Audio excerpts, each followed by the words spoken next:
Welcome, and thank you for joining us today. My name is Loretta Besson, and I am a retirement plan specialist here at Goulden and McCarthy. I would like to welcome you to our Financial Wellness Program series of webinars. I am joined today by Josh Kurtz, Financial Advisor Consultant at American Century Investments, who will cover the presentation on raising financially aware kids. We think this is a great topic, and it certainly resonates with a lot of our plan participants. As a reminder, our team at Goulden and McCarthy is available to help answer any questions you may have regarding this presentation or your financial plan more broadly. I will provide our contact information again following the presentation. And with that, I will turn it over to Josh. Thank you very much, Loretta, and thank you all for being on the webinar today. Again, my name is Josh Kurtz with American Century Investments, and we're going to talk about raising financially aware kids today. And just a little background on this presentation. Our founder, who started the firm back in the late 50s, felt very strongly that education for children around finance is something that you don't find often in schools. We teach our kids. I have 4 kids of my own, and we talk about spelling tests and math tests and different things like that. But true financial literacy is rarely taught. It's starting to evolve a little bit. You're starting to see some courses happen more and be offered more in high school and in college. But it's been a really slow process. So it's our belief that it's really important that all of you are able to talk about finance with your children and also with your grandchildren, if that's the case. And really, financial literacy is best shared through experiences. And so if you look at your own personal experiences that you've had in the past, how you grew up, talking to your children and grandchildren about what things, the way you thought about money when you were a child, and the experiences that you had from a personal level are really important in this process. And this program is really designed to give you some ideas about how you can talk to your children, to your grandchildren, maybe some different things that you haven't thought of with regards to providing allowance, to everything from that to setting up a budget later on, and then also factoring in investments and how all that works and how important savings are. We'll talk about a variety of those topics. So just to kick it off, couple of statistics for you. More U.S. parents, worry about having enough money to pay for their college education than Americans worry about any financial concern. So the concern is out there of parents about money. Most people are concerned about paying, whether it's for college or for something else. We all have goals that we're looking to accomplish. By 4 or 5 years of age, children actually understand that they need to pay for merchandise. So children actually understand the concept of money at a very early age. They may not know different values of coins and things like that, but they understand that they actually need to pay for things. The disconnect between these two things, these two statistics is that, parents are concerned about money. Children understand a lot more about money than we often give them credit for, yet oftentimes there's no connection between parents educating their children about how to approach finances. And you can see, from this statistic, 84% of teens report looking to their parents for information on how to manage money, but actually only about 34% of parents, about 34% of parents say their approach to family matters is actually not to discuss the finances because they don't want to bother or burden their children with the concept. But that's the disconnect. The children are interested, the parents worry about it, but yet there's not that connection on the educational front. And so we'll talk about a couple of topics as it relates to that, and how you can certainly talk to your children about it and ways that you can do it. So some of the topics we'll talk about in this presentation include, we'll talk about values and money, and basically how those two are intertwined. We'll talk about learning to earn, how your kids can start getting jobs and earning dollars as they go along the way, from chores to jobs when you get into the teenage years. We'll talk about saving and investing, budgeting and borrowing, and then we'll finish with a short bit about giving back and teaching your children how to think about charity. So let's start off with talking about values and money. Basically, children oftentimes are looking to their parents to teach them about those financial values, those monetary values, how that all works. And it all revolves around really needs and wants. So from a very early age, you think about, I have twins that are 3 years old right now. There's things that, we think that they need something, out there to play with, the latest toy or something along those lines. But is that really a need for them, or is that a desire for them? And if you think about older teenagers and things like that, they might want the latest, greatest fashion, whether it's a pair of jeans or something along those lines. As you talk to your children about needs and wants, it's important to distinguish that line between what is really a need, whether it's clothing, and then whether it's a want. Okay, I want a pair of jeans, but I don't necessarily need to have the designer jeans. And if I do really want to have those jeans, then how do I go about getting to the point that I'm able to afford them and pay for them? One of the easiest things you can talk about, or one of the easiest experiences that you can give your children about talking, needs and wants, is take them with you on the next time you go shopping for a car. If they're along with you, they'll experience what it's like to sit in front of the salesperson at the car dealership, and they'll be trying to say, "Hey, this is a great car. Would you like the base model, or would you like the model that has all the extras?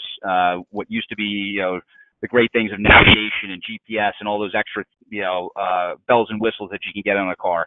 And you can, as you go through those options and how much more expense those contain versus what the base model is, you can talk to your kids about, hey, this is what, our need is to have a new car because we need to get places, but the wants involve having all these other extra gadgets within the car. So needs and wants, it's a key conversation to have, whether it's a car, or something smaller or any of those kind of things. You can pick an everyday item to discuss with your children.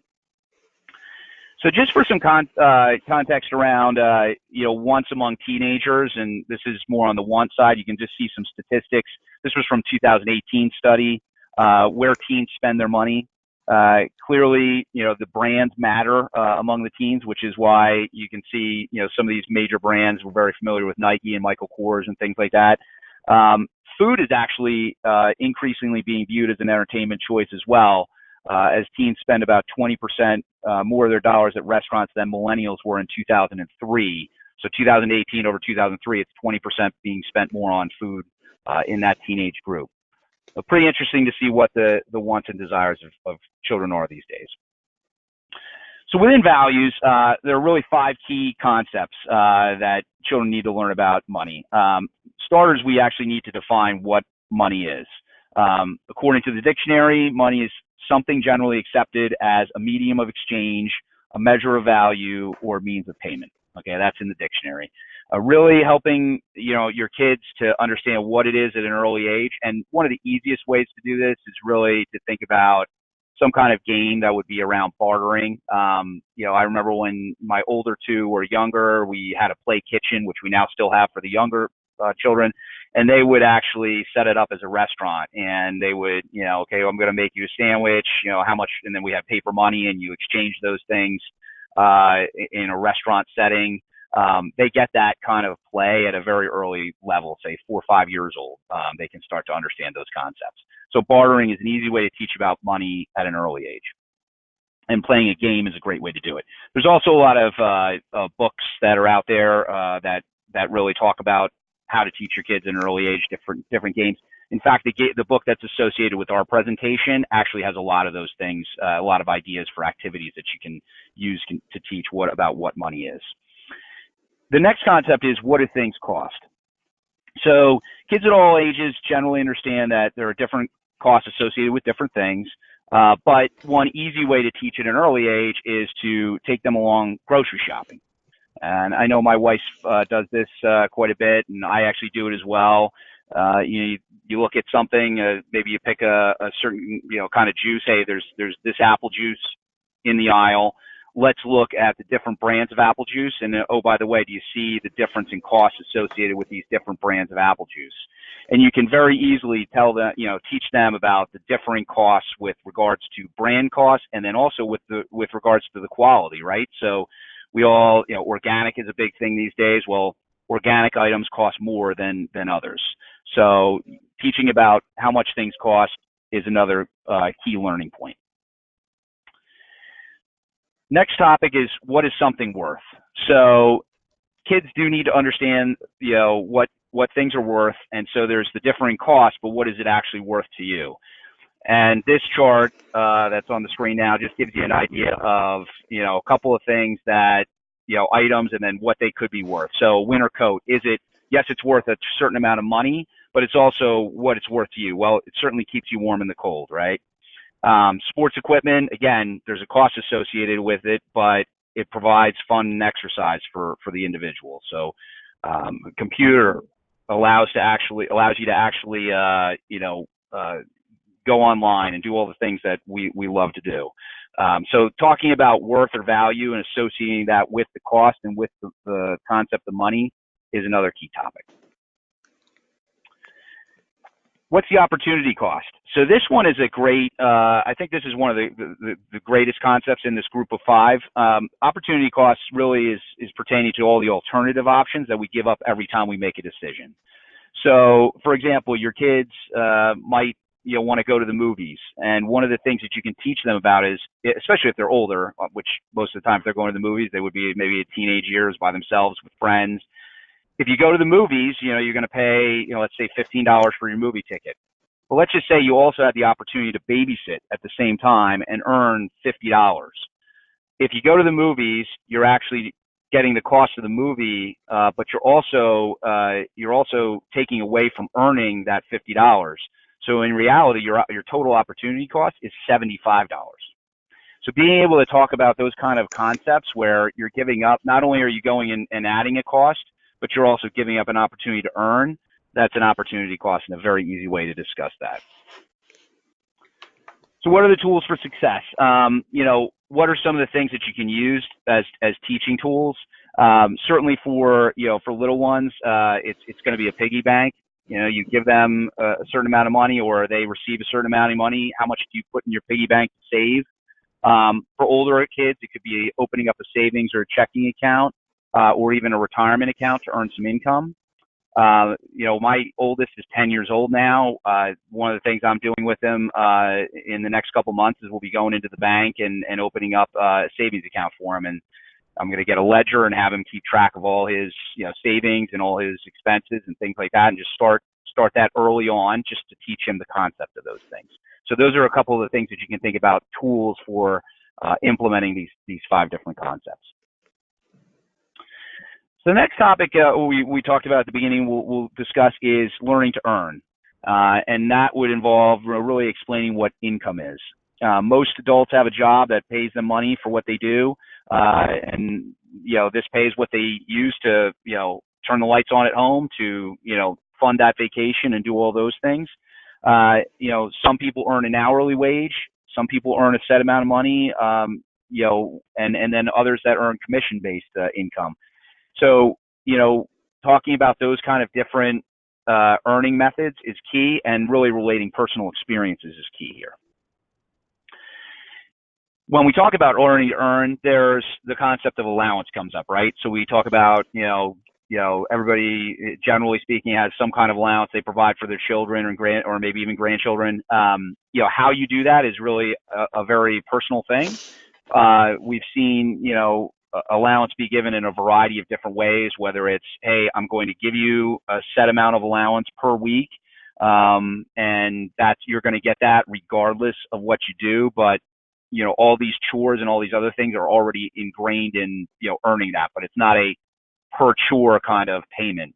Whereas other parents use a method where they, pay for chores done. If you go out and rake the leaves, you'll get paid $10, say. If you don't do it, you won't get anything. And then there's kind of the hybrid version, which is both. You're going to get a set amount per week, but if you do X, Y, Z, you're going to get a little bit more. So there's really those kind of the 3 main approaches to allowance. What you see on this screen is really just the average amount in this particular study that a child earned under 12, $6 a week, and the average amount for a child aged 13 to 17, which is $15 a week. But again, those are things that are very personal, and you determine the way that they get earned. When it comes to earning money outside the house, the average annual wage is just about a little over $4,900 for 15 to 17-year-olds, and the ages 12 to 14 making about $2,700. These are just some statistics from a recent study.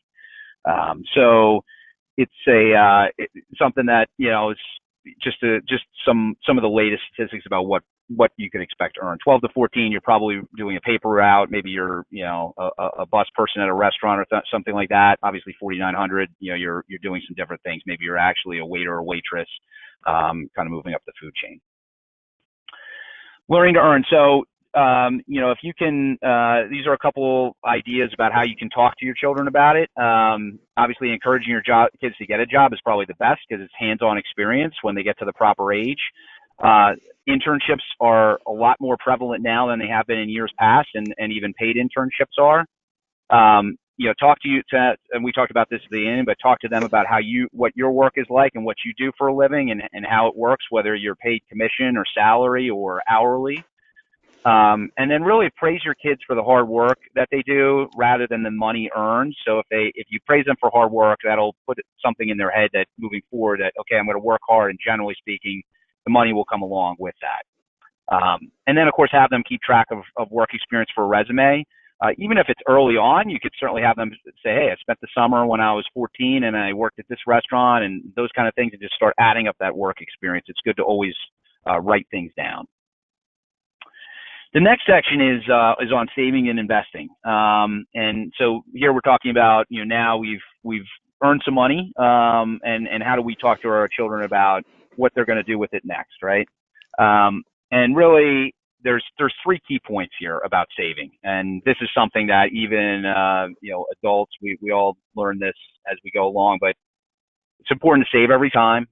Every time you get paid, have a certain, pay yourself first, that old rule of thumb, whether it's a 401k or some kind of savings account.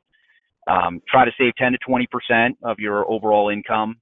And then number 3, the old Nike slogan, just do it, right? So if you actually just do it, then it will get done. That's one of the hardest things, is to just actually get it done. A couple ideas about how to teach your kids about these concepts.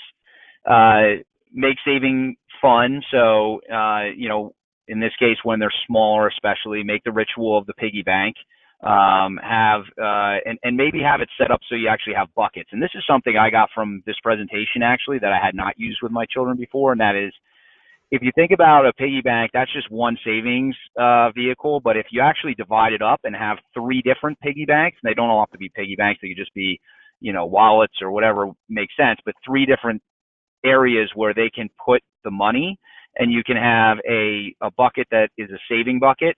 You can have a bucket that's a spending bucket, and then you can have a bucket that's also a giving bucket. And the giving bucket is kind of cool because you can start to teach your kids about, hey, this is what it means to give back to others and to give back to the community, and whether you can get with them to pick a charity that fits there. The spending bucket could be a short-term need or something that they want on a longer-term basis.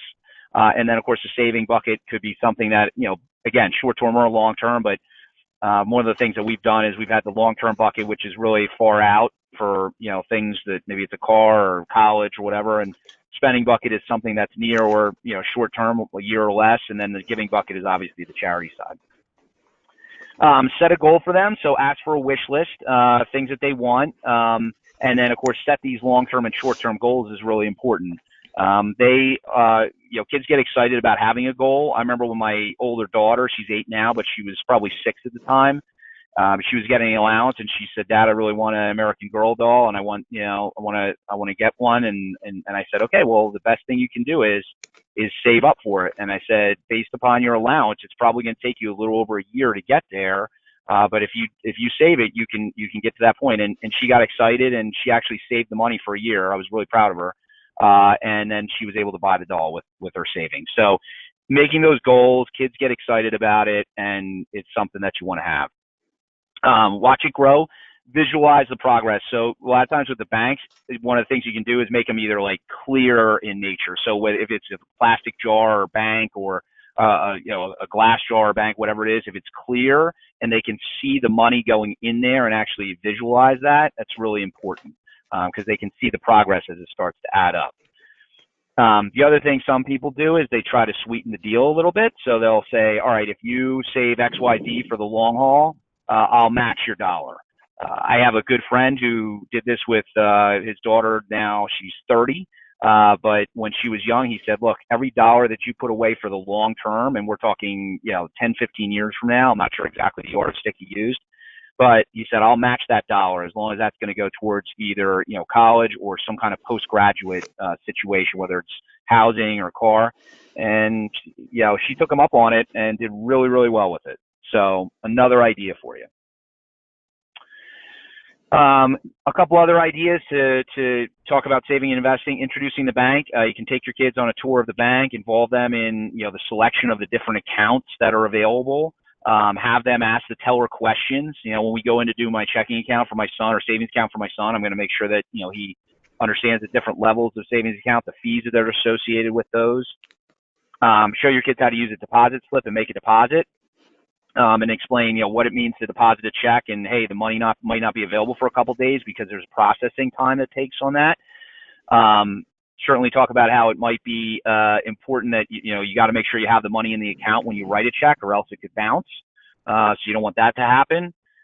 Teach your kids about how debit cards work. I think that's really important, especially obviously these days with all the ways that you can pay via electronic payment and things like that. Apple Pay and those kind of things are probably great to discuss when your kids get to that right age. And then also, actually balancing and using a register. And that's why I'm going to make, my son do that, just to make sure that he can, again, visualize the in and out flows within the account. Watch them do their first ATM transaction, help them through it. From an investing standpoint, there's a couple of things that you can talk about. Playing the stock market game.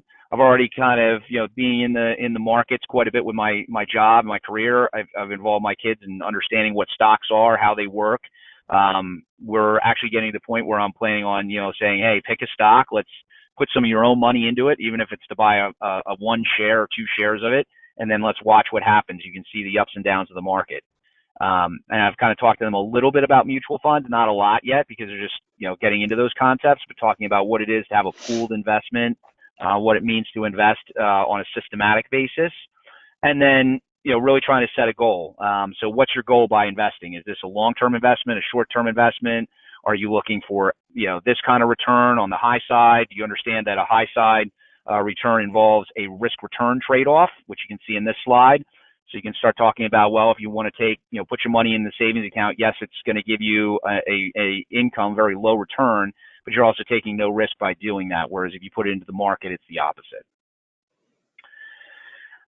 Planning for college is really important to talk about with your children as well, just so they understand these concepts. You can even share with them about how much you're putting away, what a 529 is, and these show you a couple of things, how important it is to save early. If you can get some of these concepts ingrained with them as they go through the experience, they're probably more likely to realize the value of that savings and then apply that when they have children. And that's the importance of discussing what it's like to save for college, how much money you put away for them, talk about the 529 and how valuable of an account that is from a tax deferral standpoint, all those kind of things. So let's talk for a minute about budgeting and borrowing. In this section, we talk about, giving your kids budgeting responsibility. You can do this a lot of different ways. School lunch money is a great way to do it. I give you a quick example. My oldest son, we basically said, hey, when you go to school, you can buy one ice cream extra per week. And now everything is electronic. So he uses a PIN code and puts it in. We ended up finding out that he was going a whole lot overboard with that. And then we had to have a discussion with him and say, you can't get, 2 ice creams every day for every week. And, because this is what it costs. And then you show them that and you kind of talk about budgeting. A clothing allowance is another great idea. I grew up, where I grew up in Reading, PA, we have some of the first outlets available. So my mom always used to take me there and, I'd pick out a bunch of things from the outlets. But one time I said to her, hey, I'd like to have this brand of jeans over the brand that's at the outlet. And she said, that's great, but you're going to pay for that out of, I'll give you, the amount of money I would spend on these jeans. You add the extra in and you pay for it yourself. Having older kids pay for gas money or money to get places on a train, they're going to see friends or they're going to a movie. Hey, you're going to pick up the gas on your car, on the car for the evening or whatever it is. That's something else you can talk about. Actually having a budget and writing it down. We have, monthly income. Okay, what's it mean from a savings perspective? How much in obligations you have, breaking down a budget and really hammering this in especially as they get into the teenage years before they go to college.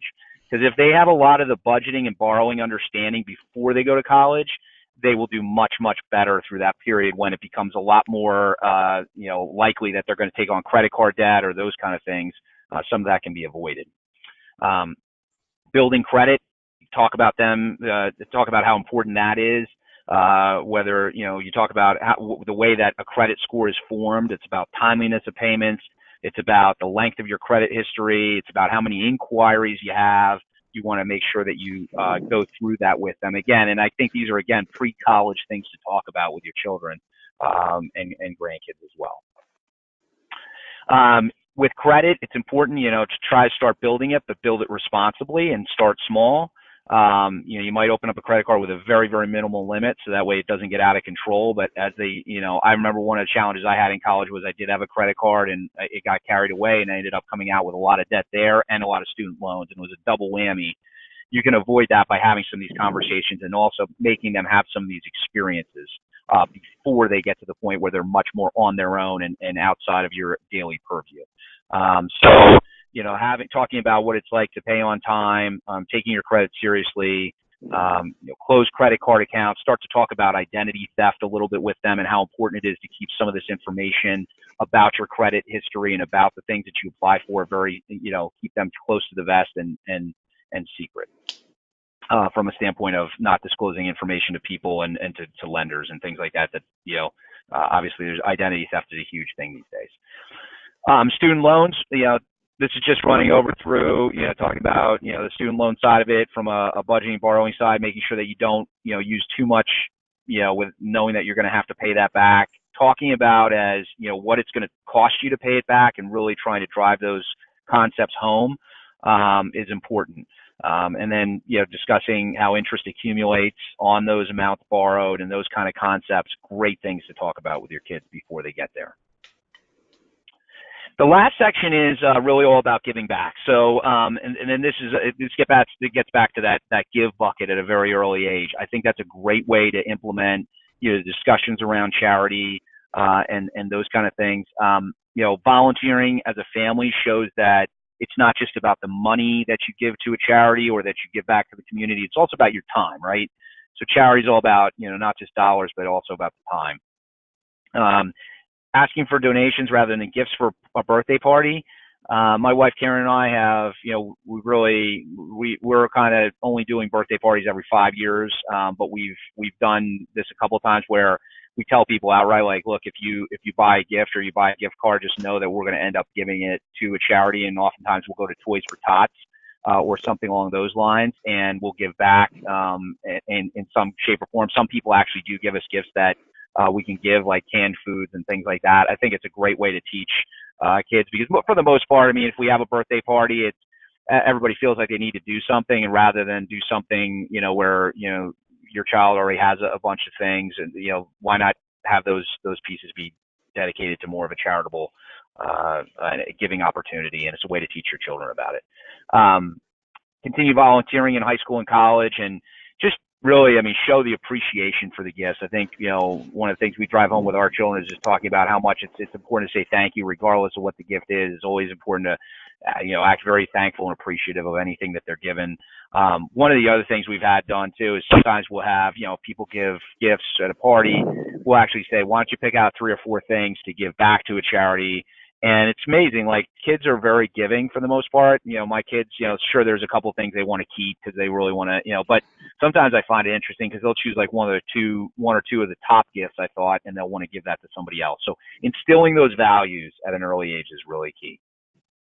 So wrapping this thing up and kind of tying it in a bow, net worth does not define personal worth, obviously. And I think, this program that we have here and the book that is part of it is all about, active financial education for your kids. Talk with them regularly and try to be a positive role model. The more conversations you have with them about it, the better it is. Encourage your kids to take a deeper dive. If there are courses on financial literacy, definitely take them. because that's stuff that they will get that are life lessons that are going to be invaluable to them over the future. And with that, I will turn it back over to Loretta, and I really appreciate everybody's time today. Hopefully you picked up a few tips. Thank you, Josh. That was great. Really appreciate you taking us through that presentation. Certainly got a lot of good takeaways on my end, and I'm certain that all the folks on the phone did as well. You had referenced that there is a book that goes along with that. We do have an ebook that has been provided to us by American Century, so I'm happy to send that out as a follow-up to the presentation. And then again, if anybody has any follow-up questions, we appreciate your time. You certainly have the ability to reach out to Goulden and McCarthy with any questions. And I think, Josh, if you could just pop to the end, our contact information is there as well for that's okay. So again, thank you for your time. Our contact information is there. We will certainly follow up with the ebook. And you all have a good day. Thank you.